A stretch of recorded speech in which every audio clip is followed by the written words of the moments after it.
Welcome back to Bonanza Disc Golf. Today we have a long-awaited video, which is going to be my in the bag for this season. But first we need to talk a little bit about the philosophy of my bag, because as most of you guys know, I'm not sponsored. So that means I have an open bag, so I can basically throw whatever I want. Now that reality comes with some really good things, meaning that I have just every single disc ever made that I can choose from as long as it's PDGA approved. But it also means that it's very easy for me to want to switch things out of my bag. And you'll notice a lot of open bag players, even players who are on the tour, tend to switch up their bag from time to time during the season even. So I'm really wanting to make sure that I don't do that this year. And because of that, I'm gonna treat this bag like a sponsored bag. I'm not sponsored by anybody at all. Like I have some video sponsors sometimes that you see on the channel, but I have no obligations even with my bags. And we'll talk a little bit about what bags I'm using this year in this video, but most of that will be next Monday. I'm gonna have full breakdowns of the bags that I'll be using from two different companies, both of which I have affiliate links down in the description if you wanted to pick some up. One is on pre-sale, one just went live. But as you guys have seen throughout the last 4 or 5 months of an off season, I have been basically reviewing so many discs, but I never really had a solid bag throughout this off season because I wanted to try out a bunch of different things to figure out exactly what I wanted. I obviously haven't tried every disc ever made, but there are a lot of discs that I've tried that has come down to what this bag means to me. And all these molds are gonna be final for the season. Those specific discs and plastics might change throughout the season, but I wanna treat this bag like I am sponsored by this specific set of molds, meaning that nothing is going to be added to the bag throughout the season, even though some things might go out as different things get beat in, different points of wear. But let's start out with the putters. And of course, the one speed, I am going to be bagging a glitch. I just love the way that this disc flies. I don't know how much I'll be using it, probably to warm up a decent bit, as well as just some touch approach shots or when I want to give soft bids to the basket. Once it gets a little bit windier, it can hold up in the wind, but I don't trust it as much because of how light it is. It'll get taken a little bit more, so I have to have a little bit more precision in touch. So that's why I probably won't be throwing this too much in the wind, which brings us to our next couple putters, which are the Latitude 64 Pure for both throwing and putting. Now you guys have actually seen these Pures as my putting putters for the whole off season, basically, since I got these misprints.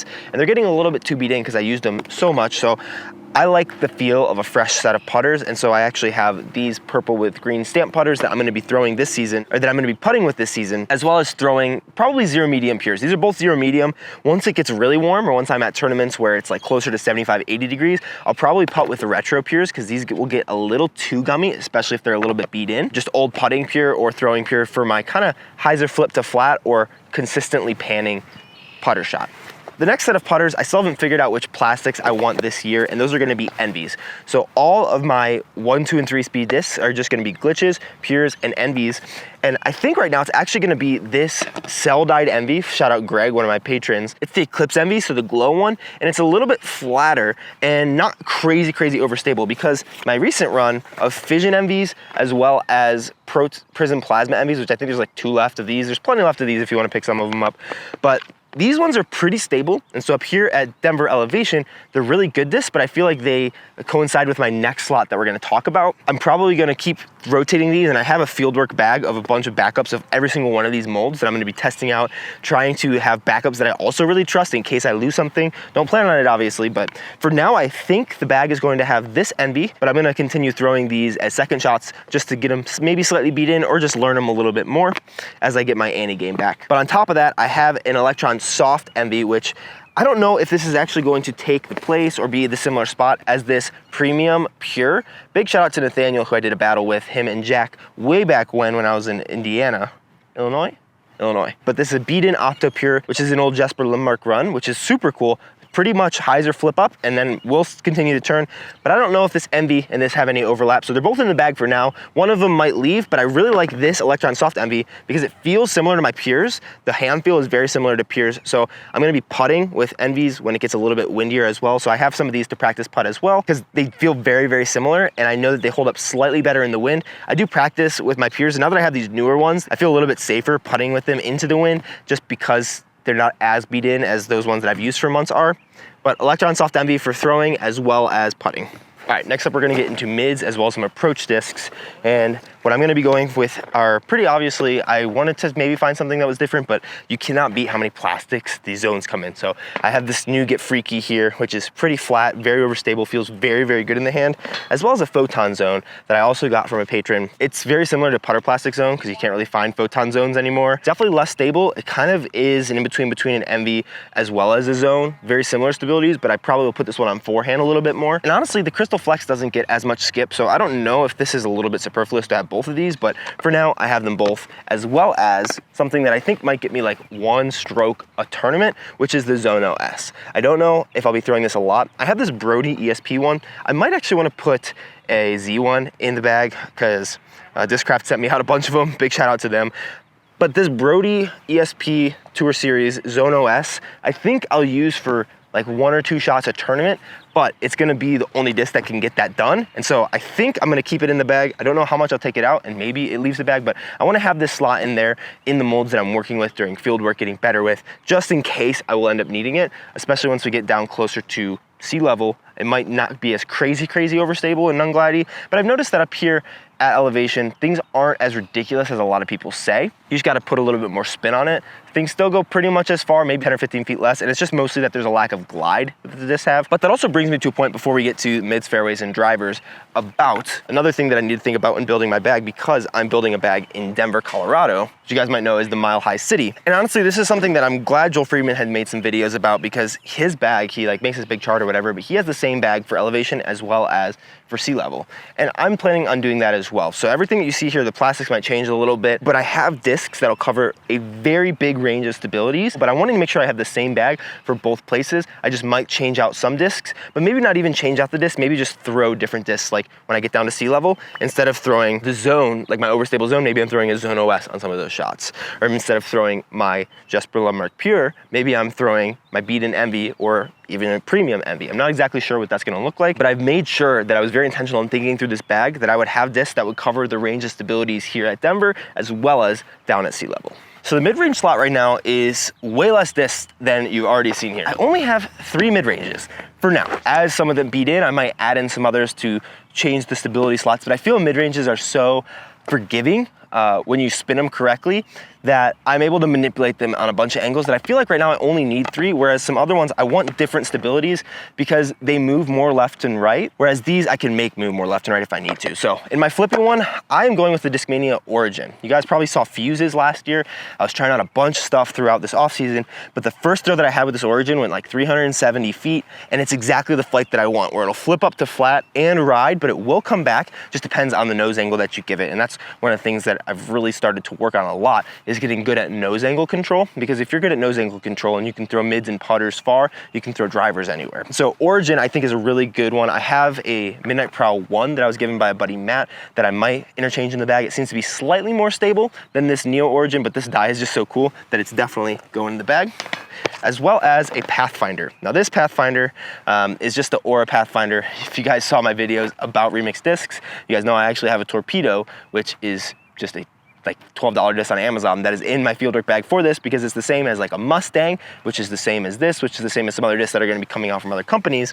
But the Aura Pathfinder I really like because I love this stamp. I like this plastic, which is Neutron plastic from MVP. And this one is just dead straight with some fade at it. And so I can get slight flex lines at it. I don't want to flex it too much. If I hit it really hard, I can flip it up to flat, but it's not really going to go past flat. But it's going to beat in really nice to be a complement to the Origin, where it has a lot more finish and it's more reliable to trust the flip up to flat, ride it and not really turn much and then come back. But I'm gonna have to beat into that point, and so that's where maybe I'll add a second Pathfinder into the bag later, but I'm really liking the Pathfinder this year. It just feels so comfortable in my hand, and that was something really important with all these discs, is like, if you have small hands, these discs are all baby hands approved that we're gonna be talking about. Maybe one of the drivers isn't, but I find it still super comfortable for the speed that it is, but I wanted to make sure that they all felt small in my hands, or like felt comfortable, because there's so many discs that do the exact same thing that I'm wanting to make sure that I'm not forcing something to be in my bag when I can find something that feels really good to me in the hand, that I fell in love with the hand feel, that I also like the flight. And this next one is the only slight exception to that, and that is the Birdie Disc Golf Supply Ultra. Now you guys might have noticed in a couple recent battle videos, I was throwing the Quake as my overstable mid-range, which has the same numbers, 5303. It was the Another Round Austin Turner Quake. I'm actually gonna be doing a video reviewing this versus that disc, because there's one very specific thing about that disc that I loved every part of it. The hand feels even slightly better than the Ultra, but there's one thing about that disc that I just could not trust it as much as I can trust the Ultra. So once I got these in hand, I actually reached out to Birdie. I was like, hey, this is the issue that I'm having over with the Quake. I want to make sure that I get that remedied. Do you think that this will fix it? I asked Broderick, who you guys have seen him. We got some beef going on, but he said that he loves these because they hold up a little bit better. And so I got them. The edge is a little bit blunter, and that's the only difference, is it feels slightly less comfortable on a forehand, but I think as this edge rounds down, by getting wear, it'll be really good because this is a very beefy mid-range, but I mean, I could still push it a lot farther than a zone and trust it a little bit more on just a really, really chopped over forehand. So Ultra is also in the bag, and that basically is all my mid-ranges. And one thing that you're gonna notice as we finish the bag is that there are only 2 molds from any manufacturer in my bag. And I was very intentional with that because I do have an open bag, and I know that this platform is pretty big. And I've heard from people here that have said in this community that they've built bags based on a lot of what I throw. And so I wanna make sure, first of all, that I'm not giving unnecessary advertising to companies who aren't paying me for the advertising, but also showing that if you spend the time, which I know not everybody has, but if you take time to be able to feel discs and throw discs, you can find so many discs from so many companies that fly the same, figure out what feels good for you, and whether that's one manufacturer. I would personally care if you want to throw all one manufacturer. Brand loyalty is real. Throw whatever you want. I just want this to be a testament that you can build a bag that is very well-rounded with molds from tons of different companies without having like way too many molds. But we're not gonna get into mold minimalism here. Also, I know I'm gonna get the comments, this is actually not level. You guys are level, so the horizon, if you look back there, is level. It's just kind of annoying that this isn't. Next, we have fairway drivers. And this is where you can think about 7 and 8 speed fairway drivers. Some people include 6. I would say the Crave is more of a 7 speed. So like that kind of 7, 8 speed fairway, and then 9 and 10 speed fairway. 7 and 8, I think of more as just fairway drivers.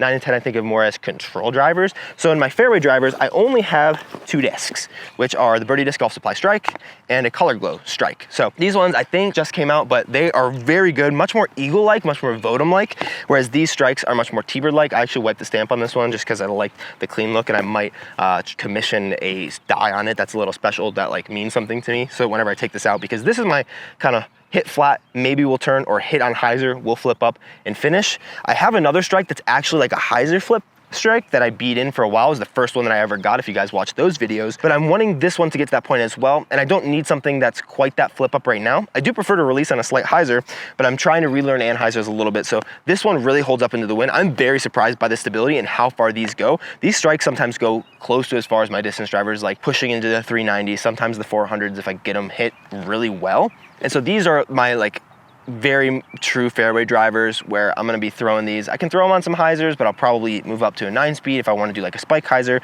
But these are just gonna be that laser beam disc, which will either have a little bit of finish or finish flat in this case. And now onto 9 speeds here, I have 3 different molds actually. So right here, I have just a Champion Firebird. Now these Champion Firebirds have a slight dome to them. They're definitely Firebirds, super blunt, do not wanna go super far, but they're a little bit more workable than your super overstable FAF flat top Firebirds. These ones, I will definitely put on an angle. It will glide on the angle and then come out of it, which is why I also have, this is like my beef pocket, which is where you saw me pull the Zone OS from right over here on the side. This Firebird, which is the new Nate Sexton Tour Series 2023 one with kind of the April Fool stamp on it. This one is a little more stable than this one, and it's a little bit more violent in its movements. I'd say like it comes back and digs, and so this one comes back, glides, and skips a little bit more. So both of these are in the bag for now. I might replace this one with something that's even more overstable if I find that Firebird eventually, but I'm not necessarily out there looking for it because I don't feel like it's something that I need right now. So we have the Firebirds here, and then a new disc that I was very excited to have because you guys know who watched last year, I love Latitude 64. They are the channel on YouTube, Jonathan, who got me into disc golf. And so I really wanted to make sure that I had a couple Latitude discs in the bag just because I'm kind of a Latitude simp, like some people are Innova simps, but I didn't want to force anything, obviously. And so I had the Pures, and then I had been looking for a control driver, which is that 9 or 10 speed disc that gets a lot more push than a Firebird, because that domey Firebird, a slight domey Firebird, I was like, man, maybe this is just a control driver, but it just doesn't want to go very far because of how blunt it is and how it has some dome, but not a lot, but it's just so blunt that no Firebird is really going to go super, super far for you compared to a disc that has a little bit more glide. And so I was trying out the Dynasty, I was trying out the Coalesce from Thought Space, and nothing was like piquing my interest. And I'm also going to have a video about all of my control driver pursuits. But I settled on the Latitude 64 Honor, which just recently came out. It's in the Royal plastic, which is one of my favorite plastics. And one of the reasons I like it too is it's very durable, but it beats in relatively quickly to a specific point and then stays there for a while. So I have a couple honors, the Tristan Tanner honors that are coming out. I'm gonna pick some of those up as well just to support him because now I'm a Colorado boy, he's a Colorado boy. But these honors are such good discs, and I cannot wait to shoot that video and show it to you guys because they definitely go a lot farther. Like I was pushing close to 400 when I get a really good rip on it, but I like it because it is overstable. So I can chop on it on a forehand a little bit as long as I don't like really burn it into the ground. I can throw it on flex lines and it's gonna glide on that line, similar to the Firebird, but just about 50 feet farther. But I can also hit it hard and flat and it'll go, and then have some finish. I'd say 950 2.5 is very accurate to the numbers here. So I'm really excited to have the Honor in the bag. Really good discs, and I really wanted something from this Royal line, but was not staying with Grace as it arrives, as we'll see now, actually in a second, because next we have to talk about the heats, which if you guys saw my recent Heat versus Insanity video, you already know. I'm pretty sure right now it's gonna be the Big Z Heat and the ESP Swirl. So the ones that were in my bag before that video, and I tested everything out, because this ESP Swirl is very flippy. This is my disc that up here, I'm throwing it for hyzer flip, big turn S lines that'll come out if I put enough touch and hyzer on it.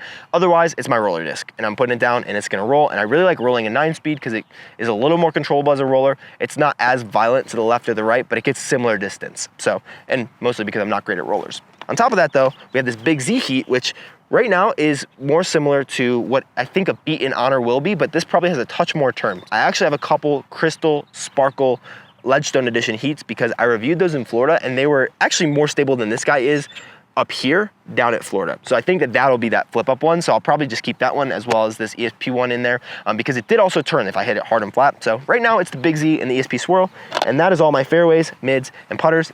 Onto the distance boys. The distance drivers that I'll be throwing this year from the flippiest on up are going to, I'll actually just take them out and show you in terms of stability because this is kind of the order of stability with one question mark. I have a very flippy 167 gram Fairway in here. This is the only disc that might be less baby hands approved because it is a 13 speed and it feels a little bit faster than a Destroyer, but it's a smaller feeling 13 speed. These things just go so far. My first tournament disc I ever got was this color, so when I was able to find some with this color and this color stamp, I knew that I probably had to bag it, and it was 167 gram, and it's just like such a bomber. It's gonna feed in to be probably a decent like flippy roller as well as even more of a bomber. But I love this iBlend Faro here. And the next disc is actually the question mark because I have this Swirly S Blend Faro and I really like this disc.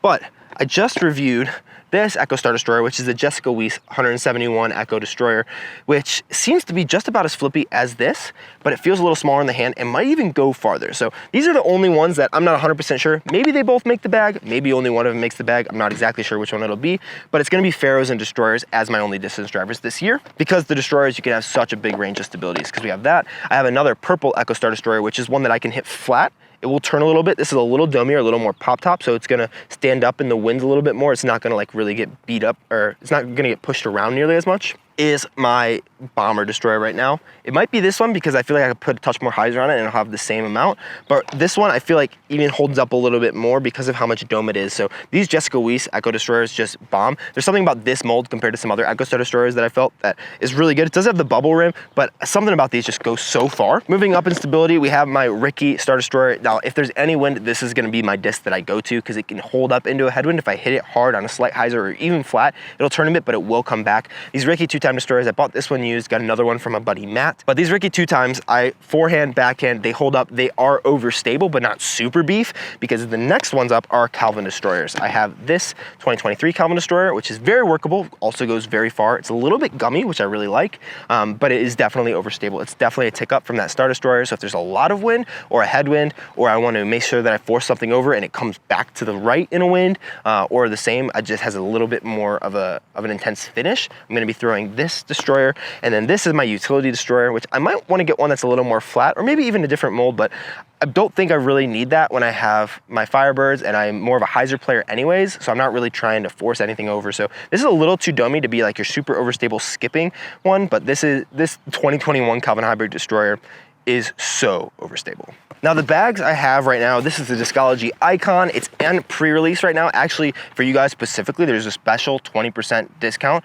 on the pre-order, which I think is just for you guys. So use code Bedanza if you want, and the link's down in the description for this, but it also really helps to support me. The other bags that you guys have seen, which I use mostly for practice, but I also think that sometimes I will use them for tournament. This one just has a little bit more side storage, so I'm able to, like, the extras that I keep in my bag, towels, extra socks I found is really important, disc retriever, some water bottles. Honestly, probably gonna go in these sides because I'm not gonna use these side pockets as much as I'm not like testing out discs in a tournament, as well as some minis and other things like that. And then this front pocket, you can put the mini. I also put like my phone and everything down in here. But the other bag is a bag from Renew Disc Golf, which you guys have also seen on the channel before. It's made of like 95+% recycled materials. It's the most sustainable bag in disc golf right now. So super cool if you want to check it out and support them. It's also linked down in the description, and you can use my code on that as well, or my link that's down there. Both of those, all that will help to support the channel. Those are the bags that I'll be using for the most part. I'm not sponsored by any bags, so I don't have to use any of them, and that might change throughout the season, but I've really been liking this Icon for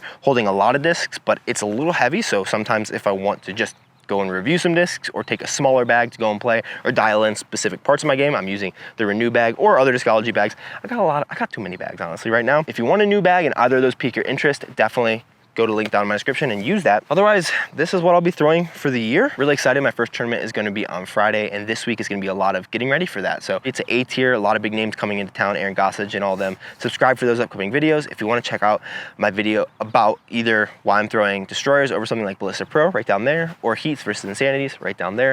But it's coming to be tournament season. A little bit less disc reviews, still all the cool ones that you guys want to hear about, but not as many of like the kind of random ones that I've done, and a lot more training, getting better. It's time. But I hope you guys enjoyed this video. Watch some of those. I'll see you guys in the next one. Okay, love you guys. Bye.